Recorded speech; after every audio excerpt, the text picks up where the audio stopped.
Hi guys, this is Isa. Today we have one more of our lives here. Today we are going to talk about Bachelor of Information IT. So I'm here based in Melbourne, so I'm talking from Information Planet Melbourne. And today I have Miwa from AIT, which is the Academy of Information Technology, to talk to us. So how it's going to work for the first, like it has been happening in our other lives, for the first 30 minutes, I'm going to talk to Miwa about the Bachelor of Information Technology offered by AIT. Following, Juliana from 7 Migration will join us. And then we will discuss a little bit about the migration pathway connected to IT, to information technology. Okay, so welcome everyone. If it's your first time joining one of our lives here at Information Planet, welcome. If you don't know Information Planet, we are a student agency with over nearly 25 years of experience, and we have 50 plus offices around the world. We are located in 13 different countries. Here in Australia, we have 7 offices. So we have 2 offices in Sydney, one in Sydney, one in Manly. We have Adelaide, we have Perth, we have Brisbane, we have Gold Coast, and we have Melbourne. The best office. I agree. City, Yes, right? yes. Yeah. For sure. So wherever you are located here in Australia, you can be sure we will be able to help you, and we have offices with people to support you wherever you are. So let's get started. I will ask Miwa to introduce herself a little bit. Hello, everyone. My name is Miwa.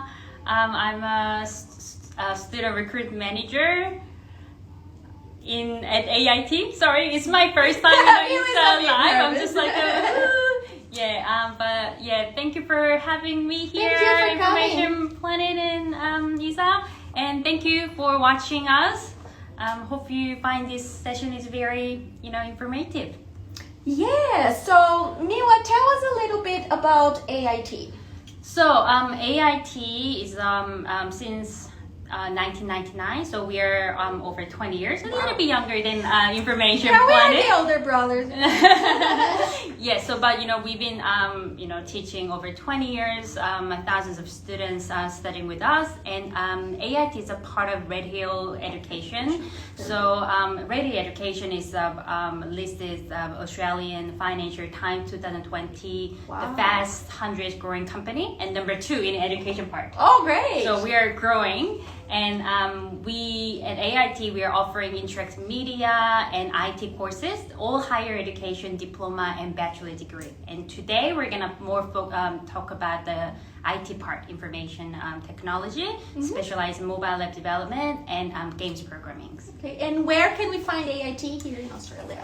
In Melbourne and Sydney. So in Melbourne, we are located just in front of the Southern Cross Station, so close. Everybody find it really easy to find. Yes, it's like right across the station. Yeah. Yes, and then we use 4 floors, and then all the facilities there have a beautiful student lounge. It's beautiful. And It's beautiful. Yes, you've been there, right? Yeah. Yes.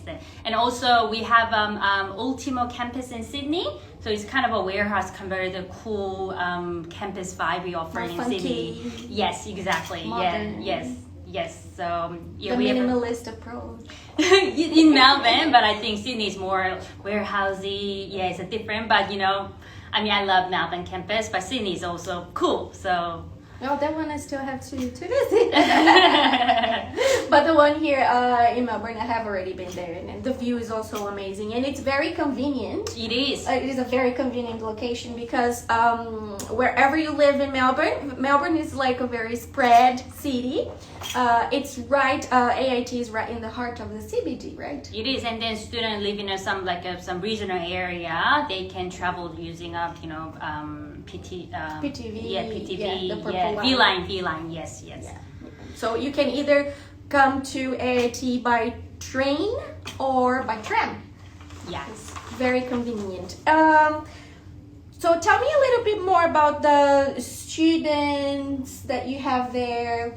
So we have a really good mixture of the nationality, and we have a domestic students also studying. Oh, that's great. So yeah, I will say 60% now because of the COVID, overseas student cannot travel. So probably 65 or 70% of a domestic student, and 30 or 40% of international students. So everybody is studying in the same classroom, which is good. And then we have across the campus around 450, 500 students currently studying. Oh, great. Yes. Miwa, if you would like just to give an overview of the courses that AIT offer first before we get into the Bachelor of IT. Yes. So so we have a Bachelor of Diploma and Bachelor of Interactive Media, specialized in 2D, 3D, film and video, and game design. And we have other part IT, games programming and mobile app development. So so we very creative, like a community and family vibe. All our teachers, educators call our student by their first name. So it's good. Like some big universities, you have study so many students. Sometimes they don't know you personally, but everybody know you just in person. Like I love the atmosphere is very welcoming, right? Yes, for sure. Yeah. And people, they have coffee in campus. They have baristas inside the campus. We have a student cafe. Currently closed at the moment temporarily. So come to Melbourne. Then things are getting better here in Melbourne. Yes, for sure. Yeah, slowly we're getting back to our normal. Yes. So let's talk about the Bachelor of IT now. So there are two specializations in that, right? Yes. So diploma course is a 1-year course, and bachelor is a normally 3 years course. But if you want to, you can actually study within 2 years. So how it works, you need to study a subject per year. So that if you study first a subject, that's considered a diploma, and that's also same as a first year of a bachelor. And you move to the second and third year, study a subject per year, 24 subject, you get your bachelor's degree. But if you want to finish within 2 years, you can study 4 subjects per semester. So we have a tri-semester. So February, we had a big intake, and then May intake is coming, September intake is coming. So students study 2, 3, 3, 3, 3, 2. So 2, 3, 3, 3, 3 is like the number of subjects, right? Yes, exactly. So as long as you study a subject, so we give like a flexibility student to choose like how many subjects they want to study per semester. As long as they study a subject, then you can get the qualification diploma. And then, but some students want to study, study faster, so they can study 4 subjects. Yes, exactly. So then you can study 12 subjects per year. Study 24 subjects in 2 years' time, then you can get your bachelor's degree in 2 years' time. Great. So there are like 2 options. The student can fast track and do it in 2 years, or do the regular duration of the bachelor, which is 3 years. Correct. Yes. Okay. And what's the main difference between game programming and mobile app development? Both are very trendy right now. It is. I mean, it's like there are so many job opportunity, and then everybody have an app. You're probably watching this like using the app, the phone. And you probably can find any kind of app for any kind of topics or interest you find it. You can search, and there's app for it. Both courses, there's many. Like a similar subject. So first year of the diploma is you will study pretty much the same thing. Like for instance, introduction to web. So this is IT course, but so like I would say like our school is like we teach the other IT courses teach. On top of that, we give up extra. So students study introduction to apps.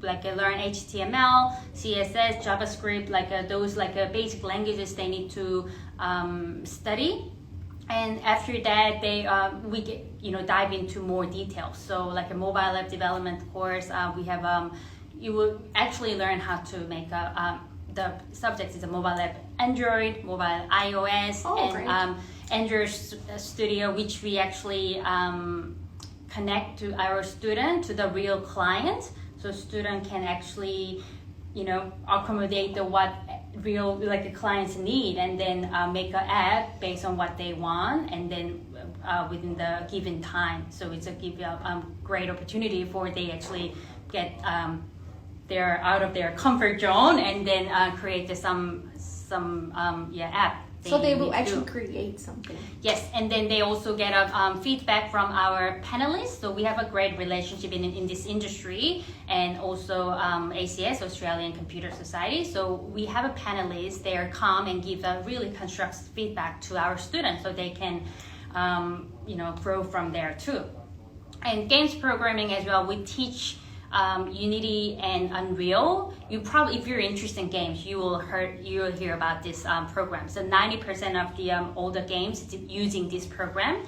So it's really cutting edge tech we teach to our students. Oh, that's great. Yes, so they're very employable. So I think that's another good thing about our school, that our aim is students are job ready.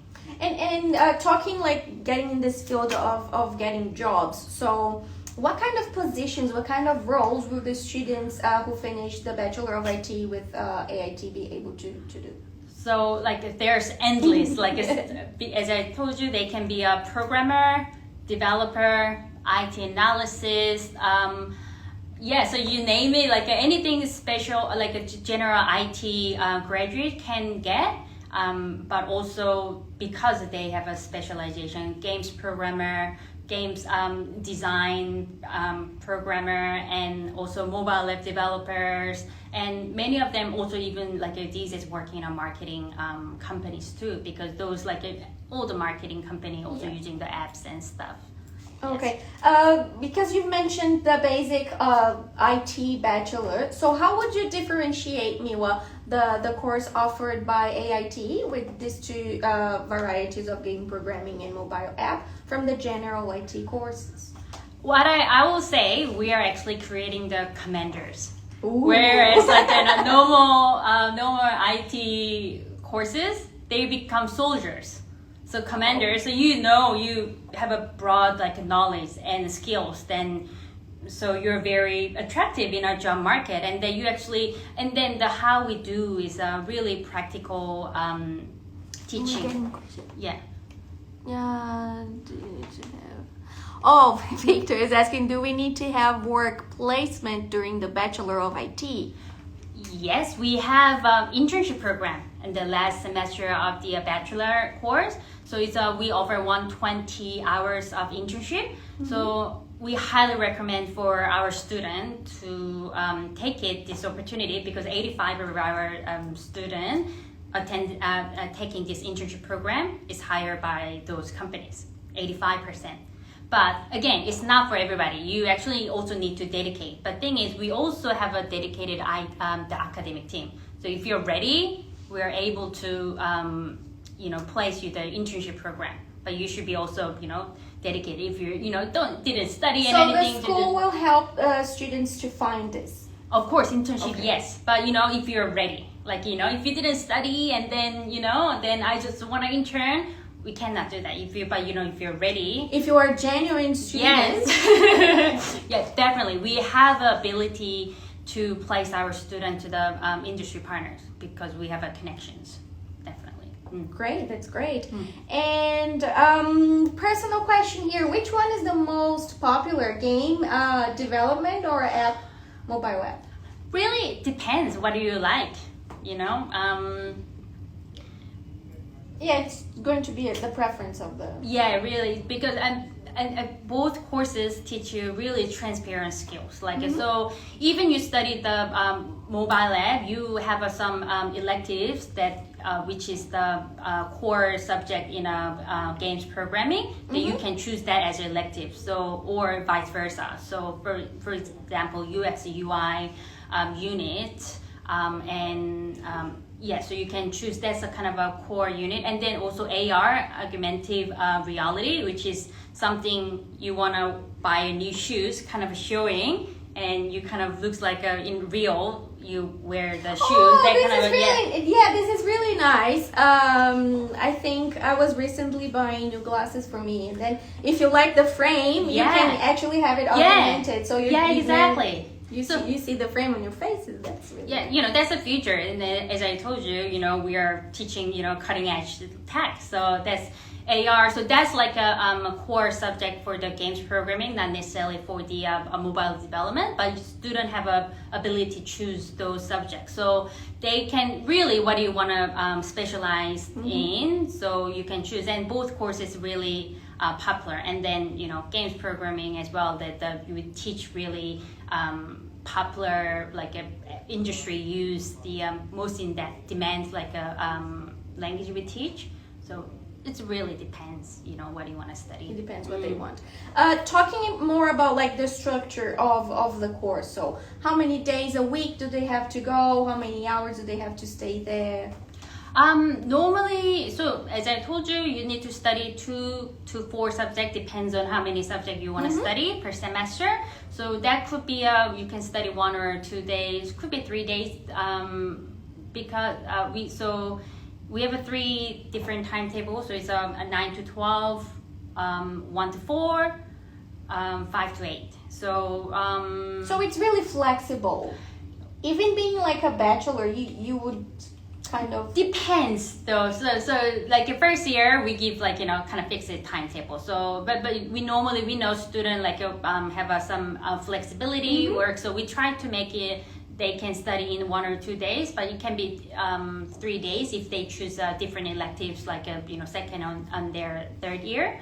But 3-hour lecture. But before that we give a guided self-study material for 1 hour equivalent volume of the study. So it's optional, but of course you can study beforehand and half full and lecture 3 hours. And after that, but thing is our student, we make our classes as much as interesting and fun as possible. So interactive. Yes, and then student actually just study because it's so fun to learn, and then they study outside of their class. So I wouldn't say it's our class is demanding, I wouldn't say, but we make it really fun. And then I think the difference between the big university and we are a small AIT we offer smaller classroom, so maximum 20 students. And sometimes big university, how they deliver their course is you study 2 or 3 hour lecture and with many students, and then you go into the lab and you probably learn with the tutors or some different time. But our lecture, we offer some kind of blended learning. So you study, maybe get a 10 or 20 minutes lecture, and after that you just practice maybe 10 or 20 minutes, and then you can actually ask the teacher right there, and then just you get the answer straight away. So it's a learning, you can get just answer then and there, and then that's really good. That's really nice. It's not going to be lots of theoretical content making it boring, so it's very interactive. Yes. And you actually break the content. Yes, they practice it when it's actually fresh. Yeah, exactly. Yeah. So you just you don't need to wait to get the answer. You can just absorb right there.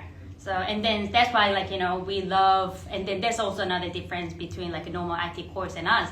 We make everything very fun, interactive, and exciting. So, and that's why we're, I don't know, a student love studying with us. Yeah, that's why you're creating commanders. Yes, the commanders for sure. Miwa, what about the assessment? So how are the groups, the students, assessed? How do they deliver assessments? So first, 1.5 years, half of the course is assignment and test. So, but assignment is sort of a mini project. So as I explained, the introduction to web, you need to build your own website. That can be, start of your portfolio. And of course, we need to ensure you understand the basic of the just foundation knowledge. So there's a test, but that's a first of the first half of the study. And then the remaining half is all project based. Okay. Yes, and then as I explained, then everything is a really hands-on, and you can build tons of portfolio.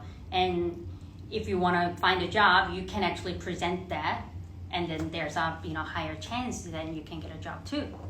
That's actually I think it's very valuable from a perspective of an employer if you actually have lots of work you have produced, instead of just saying, oh, I have had this many hours of theoretical classes, I studied at XYZ place, so but what can you actually do? Exactly, how you can apply it, and then Yeah. but you actually have a experience, and then we give a feedback along the way with using our panelists. They can actually improve over time, because the advanced studio, as I told you, is a 2 semester, so they have already experience and get a feedback, then they can get create the better version or different version the next time. Yeah, guys, if you have any questions, I would just like to remind you that this live is going to be saved in our IGTV, or you can come and talk to us here at Information Planet Melbourne or any of the other offices we have around Australia. And I would like to add, AIT has an Instagram account, AIT Create. Yes. Yeah, Yes. so you post things that students create there. So if you guys want to have an idea, also the website has lots of content, like a portfolio created. Oh yes, by yes, students. students works there. You can find it, and I love we have interactive media courses. Then I love watching their animation too sometimes. Yes. Yeah, because students come to us and they, of course, they want to stay, and they know that IT is a pathway that we're going to discuss with Juliana later.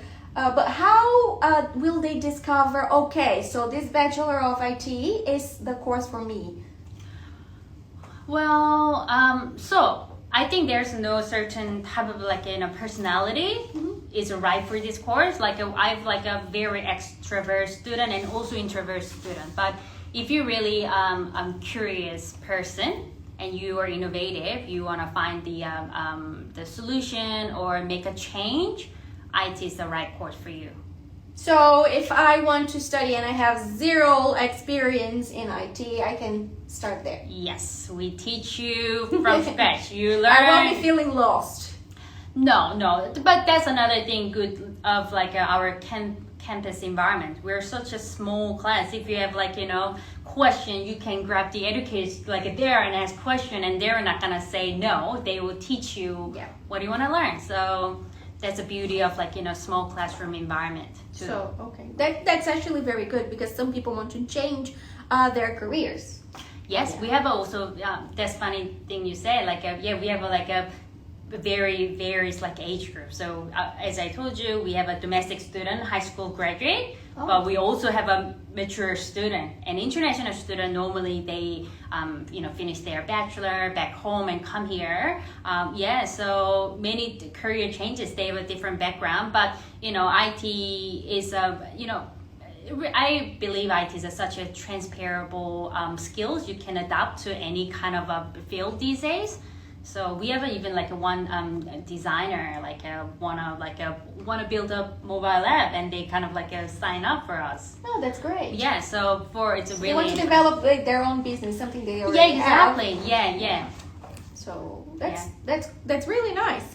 And what are the requirements to start the Bachelor of IT? So Bachelor is IELTS 6.0 equivalent level of English we require. If you don't have any official English proficiency level, don't worry about it. We can organize a placement test, and we have many English pathway partners, so you can talk to Isabella about anyone who will call Miwa. Yes, of course, yes. And also year 12 equivalent, so that's high school graduate and overseas, or I think most of you probably have a bachelor degree as well, then that's considered as a year 12 equivalent of academic requirements.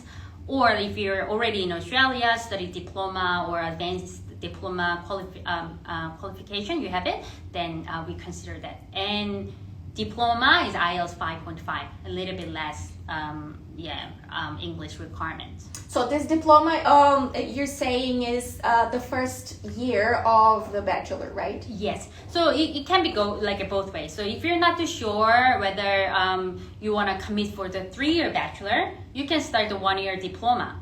And then, okay, I actually like it, I want to continue. Then you can join the 2nd year, or go opposite. You thought like, okay, I'm going to go to bachelor, and maybe first year is like, oh, maybe it's not for me. You still can get a Diploma of IT certificate. So then and you it's can, a higher education diploma. Yes, it's not yes, just yes. So it's not just like, even if you just like maybe decide not to continue, it's not like a loss. You still can get a Australian qualification, and all our qualification is a nationally recognized qualification.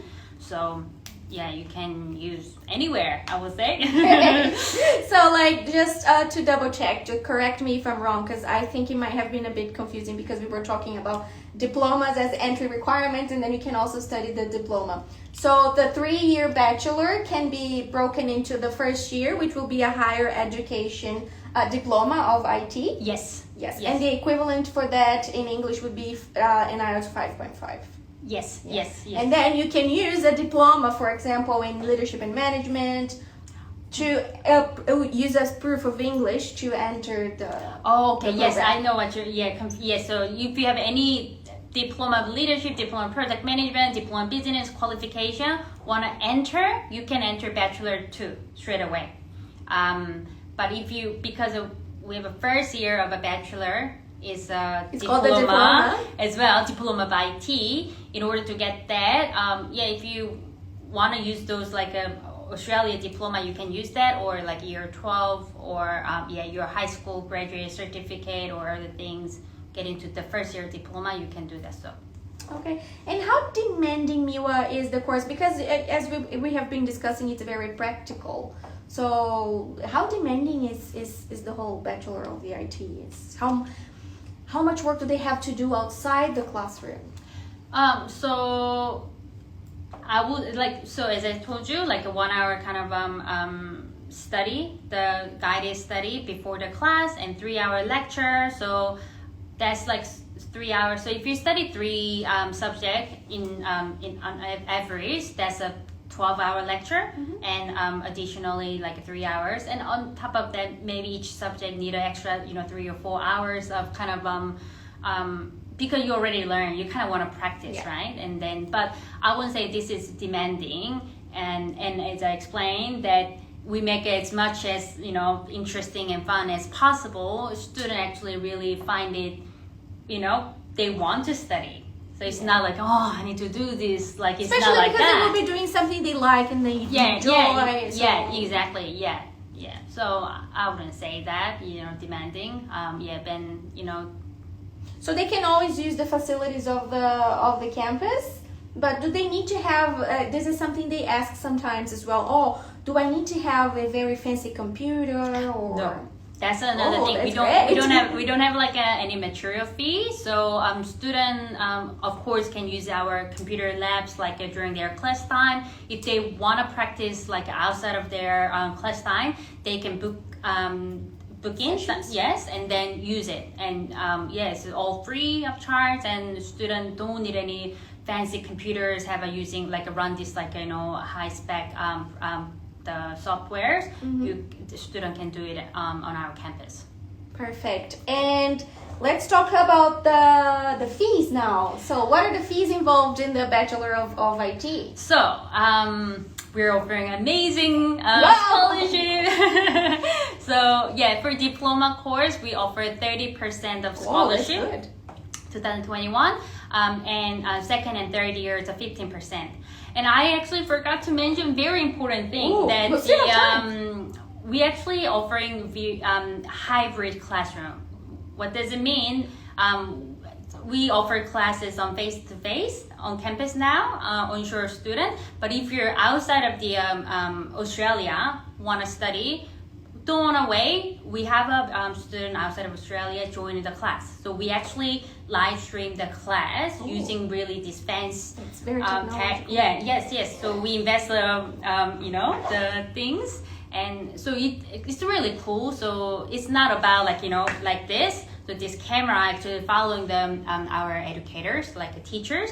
So sometimes when you do, teachers like walk around and then they can see offshore student, other classmates, like their peer, and ask questions. It's really interactive, and so if you want to study offshore now, you can do that, and then you can get this amazing promotion opportunity. Yeah. So if you are watching our live from outside Australia, you can talk to, if you are in Brazil or Colombia or Mexico or Czech Republic, you can talk to one of our consultants, education planners at Information Planet, and we'll be able to enroll you in the IT. So would you like to add anything else, Mira? I think we well covered. I don't know, I was a bit nervous and excited at the same time. But there's tons of job opportunities. So I read the job growing in IT field in Australia is at 31,600 jobs will be created in 4 years of time. And it's the work of the future, because as we have already mentioned, everything is getting online, and especially after coronavirus, it has showed us that we are really dependent on this kind of technology. Yeah, and as you say, it's a really transferable skill. So even if you don't necessarily stay in Australia, you can bring those skills, and you're very attractive, employable, because you have a project, and if you have a work experience and portfolios, you can get a job anywhere in the world. So yes. Guys, if you have any questions, or if you want more information about the Bachelor of IT from AIT, you can come talk to us. You can contact one of Information Planet offices. We can tell you about the fees, about the payment plans that they offer, give you an idea of what subjects we're going to study. We can even book a campus tour. Of course. And then we have a lovely Thais. She's from Brazil, in Sydney, in Melbourne, and we also have a virtual open day in April. So if you want to, come to our the Instagram or website. There's a registration link. Then you can learn more about each kind of stream you're interested in. Perfect. Thank you very much for your time, Miwa. Oh, my pleasure. Thank you for having me. Congratulations on your first live. You did it. Thank you. So I'm going to invite Juliana. I think she's already here. To talk to us a little bit now about the migration pathways connected to the IT area. Thank you very much, Mila. Thank you. Let me call you. Hello, how are you? And you? I'm good. After the 15th of March, we survived. Yeah. Wasn't Can you hear me well, Izan? I can. Can you? Yes. Yeah, I can. It was just cutting a little bit, but seems to be fine now. If anyone has any problem hearing us, could you please tell us, or if it's all okay? Just seems to be okay now, Izan. Don't worry. Yeah, probably just my earphones. Okay, perfect. I was just watching you guys explaining about the course. Is always, helpful. So, I know more about the course when I discuss the strategy with my clients. So yeah, that was right. We're all something that I think probably Isa, yeah. I lost you, but now seems to be fine. Yeah. So I had a connection issue. Sorry. That's okay. Don't know Ju. She's been here with us for a while now. One of our great partners from 7 Migration. Ju, I would like you to talk a little bit about you. I think you're all tired about me, huh? Now, my name is Juliana, and one of the... I still don't know you. Yes, of course. So I'm one of the, registered migration agents at 7 Migration. I joined the team in 2019. And happy agent, always trying to help you guys. So that's all I can talk about myself. So 7 Migration is one of our partners here. We always same students to talk to them. They always give people really good advice.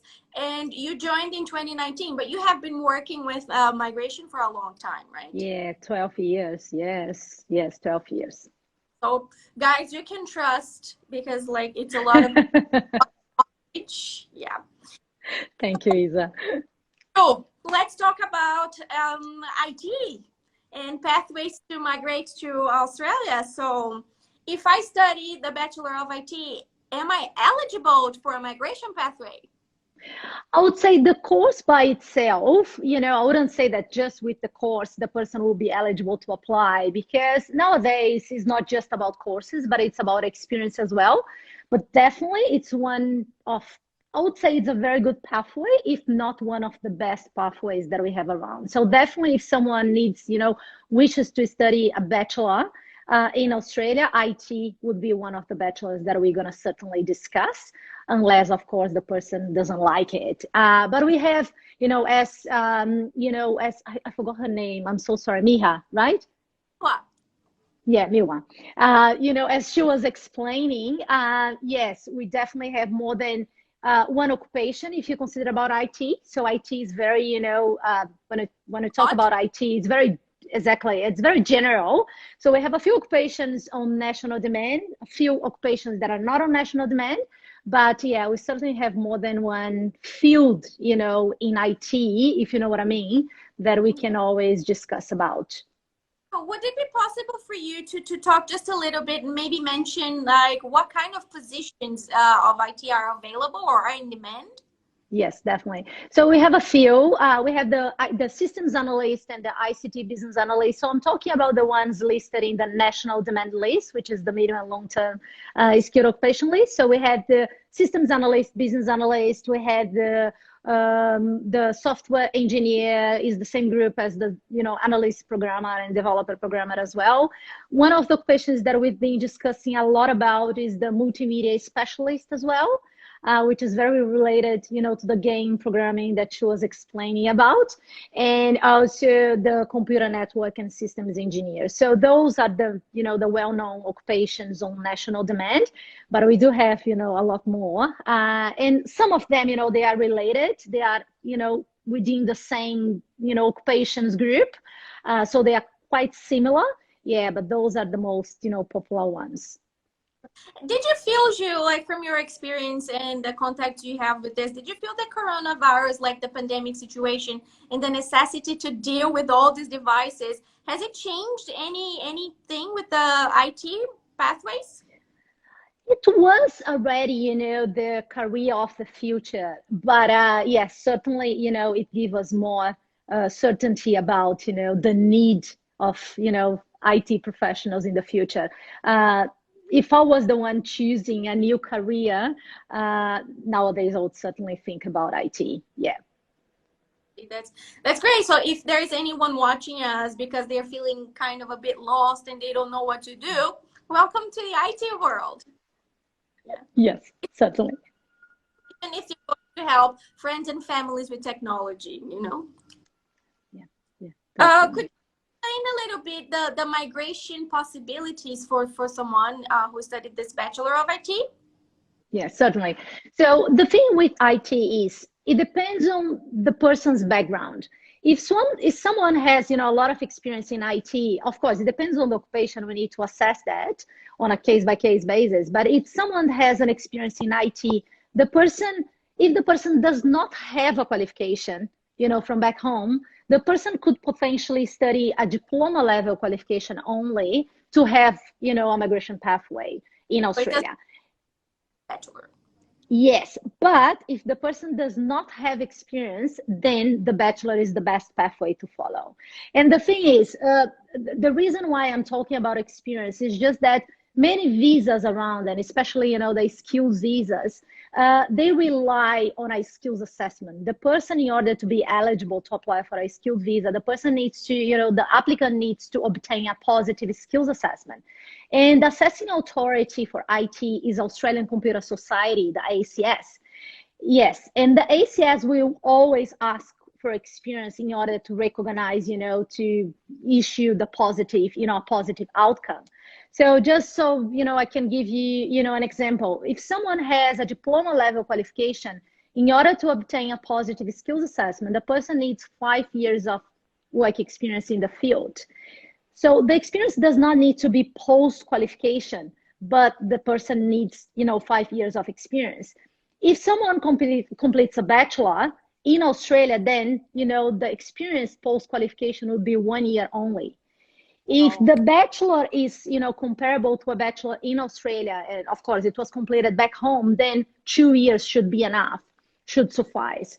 So yes, the most common mistake that I can see, when I, of course, talk with my clients on the consultations is that they believe that because IT or some of the, ICT occupations, they are listed as on national demand in Australia, it's just a matter of studying a diploma and they'll be able to apply for a permanent visa. So that's one of the most common mistakes.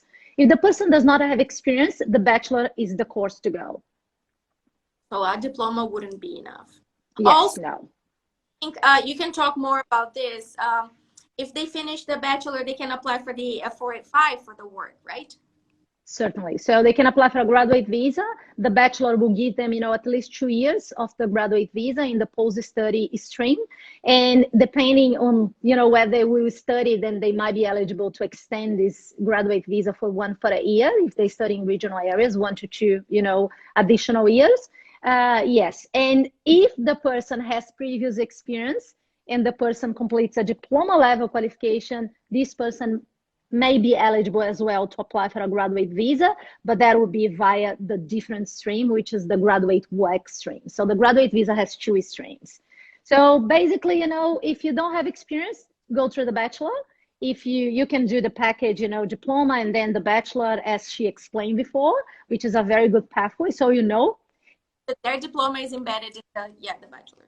Yes, but I mean, sometimes they don't know what they want. So they don't know if they'll get used to the IT, so they can go, they can enroll in a diploma to see if they like it, and then they can move forward with the bachelor and they will, get some credits and etc. as she explained before. Yeah, but if the person has experience, then, the diploma might suffice.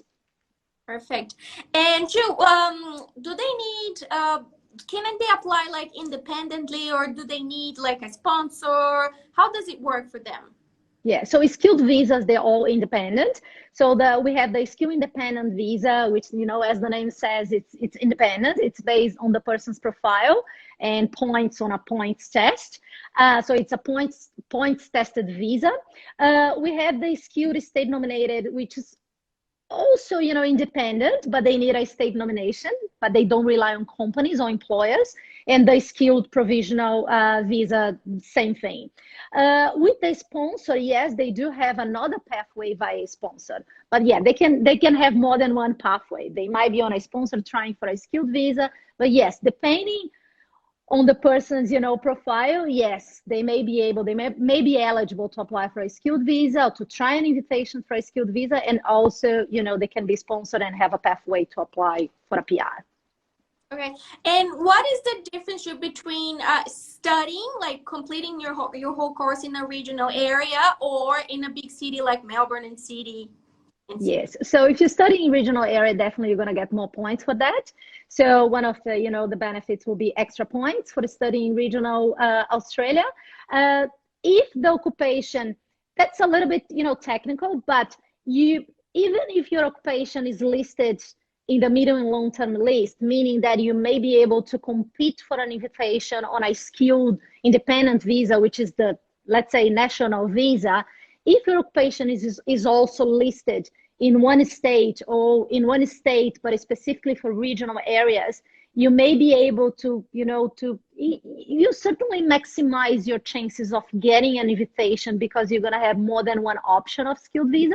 So let's give an example. So the occupation is on the medium long-term list, but it's also listed in South Australia for the state nominated visa, of course, for the whole state, and also for a regional visa within the state. South Australia is all regional. So if the person is studying there, the person most likely will meet the requirements of the state in order to invite this person. So the states, they have what we call state nomination criteria. So this can be, you need to be here, you need to study here, you need to work here. So normally they have a graduate pathway. So if they study in a regional area or, in a specific state where the occupation is also on demand there, they will have more options, of skilled visa to apply for. Oh, okay. I'm just sorry, Jewel. Like, oh, yeah, we have already done with nursing. Yeah, so today is all about IT, IT. and because Miwa was mentioning it, and then you kind of mentioning it a little bit about it too, because their bachelor has two specialization streams, so they Yes. can do mobile app development or the gaming programming. So do you think if the student takes one of this or the general Bachelor of IT without any specialization, which one would that be one that's more appropriate or not? It's hard to say. Yeah, I would have to assess that, more in detail. So the thing is, the ACS, the Australian Computer Society, when assessing the person's qualification, they will check if that's a major or minor in IT. Definitely, that's major IT. But they will also check if the qualification is closely related to the nomination occupation. So it really depends on, which occupation the person wishes to nominate it on. And for that, we need to check the person's background as well. So I would say for a multimedia specialist, both of them should be fine. Okay, and because we're talking about the society, the Australian Computer Society, is it necessary for migration purposes that the student took a course that's accredited, or it doesn't make it a difference? No. It does make a difference, but they don't need to complete an accredited course. No. Mm-hmm. And let's say, because we were kind of discussing it before too, so if I decided to change everything and start my career in IT, I still have chances to migrate, right? Certainly, If yes. the, But then, yeah, the person needs to go through a bachelor or master's. Yes. yeah, so that's the question I was going to ask you that I got from a student. So if I don't have a bachelor related to IT, but I do a master's in IT, can I still migrate? Yes, you can. Yes. Okay, but then again, case to case, work experience and. Not really. The level of qualification required by ACS is bachelor or higher. So if it's a bachelor in IT or a master's in IT, the person, should be eligible to proceed. The experience will be the same. So if the person completes the bachelor or master's in Australia, then 1 year post qualification. If, the bachelor or the master was back home, that would be 2 years. But the experience would be the same. But yes, so it depends on the entry requirements for the master. So, you can talk more about that because I don't know. I don't deal with the schools on a daily basis. But in terms of ACS and visa requirements, yes, it could be the masters, yes, without the bachelor. Yeah, like the entry requirement sometimes changes from institution to institution. So if there's anyone interested, we can check in the institution you're interested in, see what the entry requirements are. Jules, let's suppose the student applied for the 485. So a student is currently on the 485 and the goal is to migrate. Do they need to have a specific job?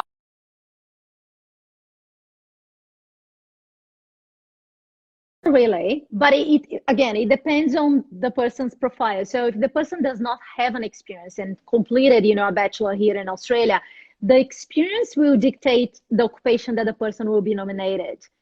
So the thing with IT is the same, business administration or marketing or other occupations as well. The qualification by itself does not dictate, the occupation that the person can be nominated. That will be a combination of experience with qualification. So some IT courses, they'll be very, general courses, like information technology in general.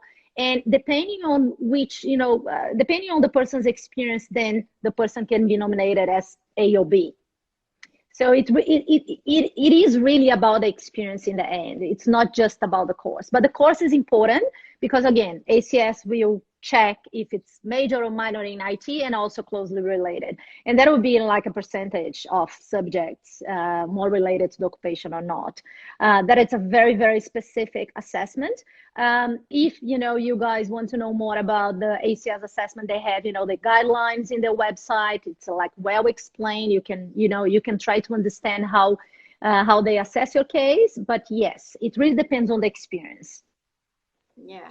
Or I would like suggest also contacting you guys, because then you will analyze the person's CV and see the experience the person has and try to like find the best pathway for that particular person. Yes.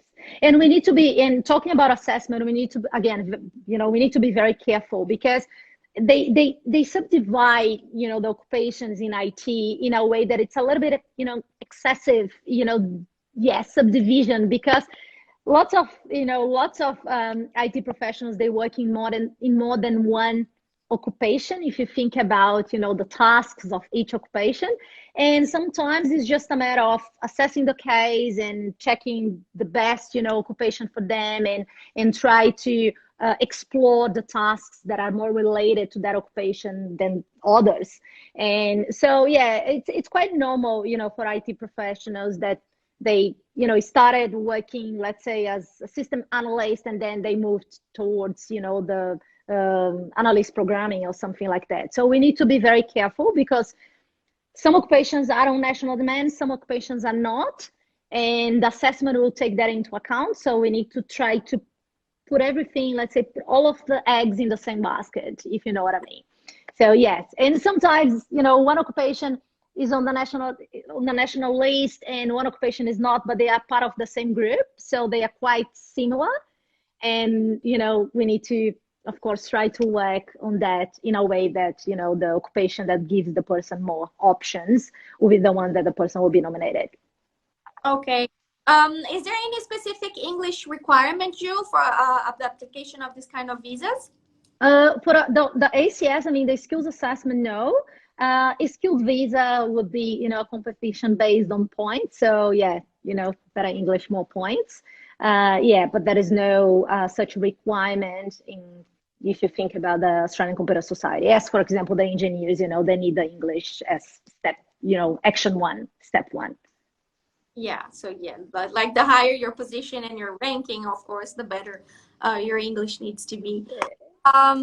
Yeah, but again, the points test, it really depends. If the person has many years of experience, the person will have more points in the experience, criteria. And then in this case, the person doesn't need to get, a very, high score on an English test. So it really depends.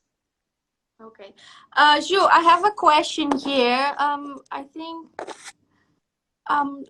what could happen if I apply to a course, for example, at CBD and change for university at regional area? How the immigration sees it? I think it would change if it's a state nomination. It's not about how the immigration sees it. It's about what are the benefits of moving to a regional area. So if the course is a 2 years course and the person already completed 1 year and the person, goes to a regional area, then the person won't get the extra 5 points because, the person hasn't completed the 2 years there. But it depends on the state requirements or state nomination, criteria in order to nominate this person. So if the state has, requires a 1 year study in the state, then 1 year should be enough, even if the course is a 2 years course. So it really depends on many factors. It's hard to, to get into detail with that. So yeah, so it depends on when, the person will move to the regional area. But in general terms, I would say if you are planning to study a 2 years course, and I'm talking about the 2 years, not the 3 years, but the 2 years course, ideally you'd move to a regional area, to start and finish the course there. Okay. Yeah, I think Thais is saying AIT is not accredited. However, all students that apply after bachelor got it. Someone mentioned it as well, and then not a problem. Towards the obtaining the certification. I see some questions here, but are not related to IT. So I would suggest you guys to check our other lives, because like Juliana has already helped us a lot with migration pathways. So if you have any questions about IT,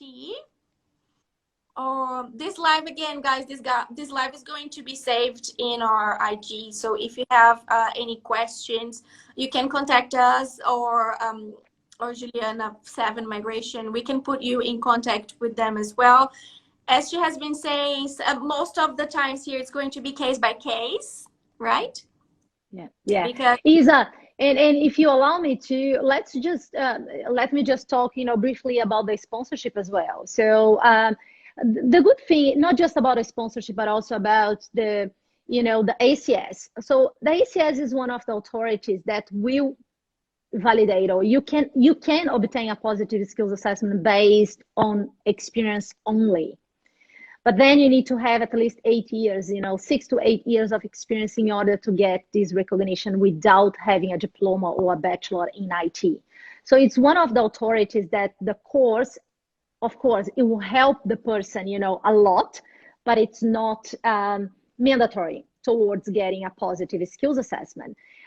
In terms of sponsorship, ACS, the skills assessment is not a requirement. So if someone has 5 years of work experience in one of the occupations on the medium and long-term list, for example, the person could be sponsored by a company in Australia, and this person will be eligible after 3 years. And again, I'm talking about, in the most common scenario, after 3 years to be, would be eligible to be nominated on a permanent visa. So we are talking a lot about the ACS, but the skills assessment is not always, a requirement. It depends on the visa that you wish to apply for.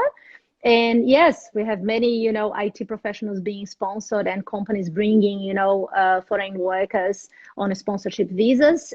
So it's one of the, I would say, one of the professions that is very common to have, to work on a sponsorship process where the company never had this person working for them, but, they just hired this person from offshore. So the person can be sponsored based on 5 years experience. And if the person has a bachelor, which is equivalent, comparable to a bachelor in Australia, then 2 years of experience should suffice. Okay. I think we have a question here, like, what are the IT occupations in demand? Is there any issue that it likes more? I don't want to use the word easy, very particular again, but I don't know. Is there anyone that's more popular or the demand is higher? I would say always refer to the medium and long-term skilled occupation list. If the occupation is on national, demand on the federal list, then it means we have more chances of getting, a visa, or you have more visa options in general in order to apply for a permanent visa. So if you go to the medium and long-term skilled occupation list, you can clearly see, the IT occupations, because you'll be able to see in the third column Australian Computer Society as the assessing authority. So this is an IT occupation. And also, if you go to the ACS website, to their guidelines, they have the unschool information about the occupations, and on the first page you'll be able to see what is on national demand or not. It's quite clear, the information, but I wouldn't compare them, because I think they're all in the same page, the ones that are listed in the medium and long-term skilled occupation list. That work experience here plays a big role. So we are about to get cut off. So Ju, I would like to thank you very much one more time for helping us. Thank you. Saved. If anyone wants to watch. Oh, thank you so much, Isa. Okay, yeah, I have to save it. Bye, guys.